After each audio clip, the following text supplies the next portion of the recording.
Primera clase del curso Biplaza básico, requisitos y cómo equiparse. Este es el separador. Como ves, tienes un gancho aquí más corto y este más largo. El más corto es del piloto y el más largo del pasajero. Y el mosquetón principal va a las bandas del parapente, del tándem. Engancha.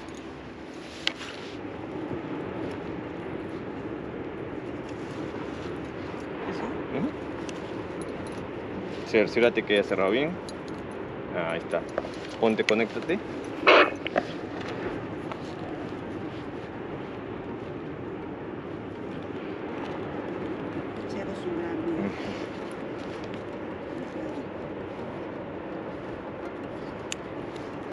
Ok, y conéctate el otro.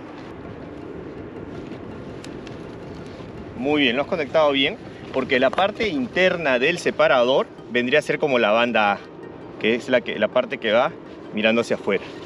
Igual, la parte interna mi parte del separador es como si fuese mi banda A. Conéctalo. Mejor hacerlo sin guantes. Cerciora que haya cerrado bien. Cerciórate el mosquetón.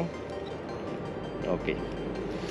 El despegue frontal es similar al despegue normal frontal. Eso. Acá puede haber una variante. Si deseas puedes poner agarra tu freno, el freno.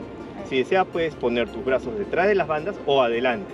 Es un poco irrelevante porque igual hay que soltarlos y tienes que acomodar tus brazos. Es como te sientas más cómodo. ¿Ya? Ok. Listo. Cuando corras tienes que quedar con el pasajero o sencillamente tú correr con las piernas lo más abiertas posible para que el pasajero pueda correr normalmente y no tropezarte con él. Porque si tú corres con las piernas normales y él normales, se van a ir pateando las piernas. Entonces, o te pones de acuerdo con el pasajero y le dices que él corra con las piernas abiertas, lo cual sería un poco raro, o tú a la hora de correr, corres con las piernas lo más abiertas posible, ¿sí? Pero tienes que saber que tiene que haber esta diferencia, cosa que uno corre normal y el otro con las piernas arriba, hacia afuera, ¿sí? Hay formas de probar la fuerza del pasajero y la intensidad con la que va a correr.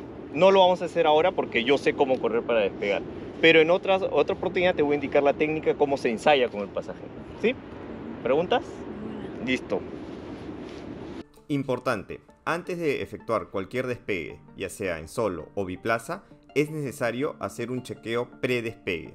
La explicación de este chequeo está en la pestaña que puedes ver acá.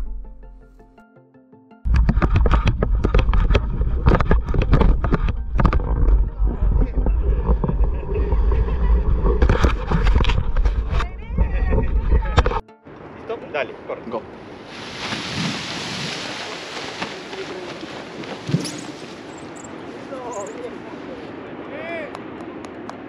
Para aprender a llevar pasajeros, es decir, hacer el curso biplaza, es necesario cumplir algunos requisitos, unos formales y otros que, si bien no están escritos, deben cumplirse.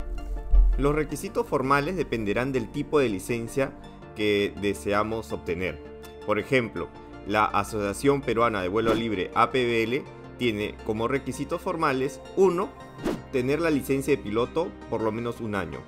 2. Haber realizado un curso de biplaza. Y 3. Haber demostrado en su trayectoria deportiva responsabilidad, madurez y habilidad. Para obtener la licencia internacional API, los requisitos son un poco más exigentes. Es necesario tener la licencia de piloto API 5, para la cual se necesitan haber acumulado 100 horas de vuelo. Es necesario también haber llevado un curso de primeros auxilios, un curso de maniobras de vuelo y uno de cross country. Adicionalmente, el curso de biplaza debe ser avalado por 2 instructores distintos. En cuanto a los requisitos, que si bien no están escritos es muy importante cumplirlos, es 1. El parapentista debe tener un excelente control del parapente en tierra, lo que llamamos handling. 2. El parapentista debe tener mucha experiencia en vuelo y saber resolver cualquier condición extraña o peligrosa. 3. Se debe tener mucha precisión en el aterrizaje y poder realizar aterrizajes de emergencia con toda la seguridad del caso. Y 4. Reconocer muy bien el clima y las condiciones de vuelo. No es necesario que un piloto biplaza vuele en todas condiciones. Lo que es necesario es que reconozca las condiciones en las que puede volar con completa seguridad él y su pasajero.